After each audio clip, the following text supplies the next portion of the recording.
Teacher ఒకళ్ళు లేకపోతే గాంధీ చౌక్ పెడదాం, తీద్దాం అప్పుడు ఫోన్ చేస్తే.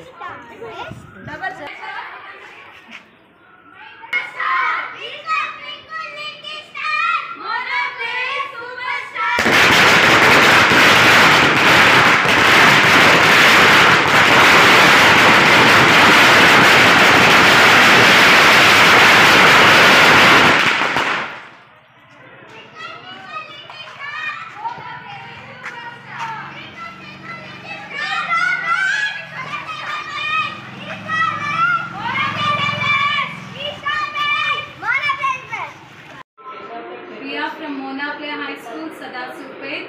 Today 23-24 10th results were released. That results are to our school students. Two of our school students secured 10 out of 10. Not only that, more than 14 students secured 9 above points. And even we are inviting the new admissions for the academic year 24-25. Sadasupet పట్టణస్థులందరికీ మా ధన్యవాదాలు తెలియజేసుకుంటున్నాం. ఈ రోజు విడుదలైన SSC ఫలితాలలో మా school విద్యార్థులు 100% ఉత్తీర్ణత సాధించడమే కాకుండా ఇద్దరు విద్యార్థులకు 10 పాయింట్లు రావడమే కాకుండా 14 మందికి పైగా 9 పాయింట్లకు పైగా సాధించిన వారు ఉన్నారు. 24-25 అకాడమిక్ ఇయర్ కొరకై న్యూ అడ్మిషన్స్ కొరకు కూడా మీరు మా స్కూల్ని సంప్రదించగలరు. Thank you.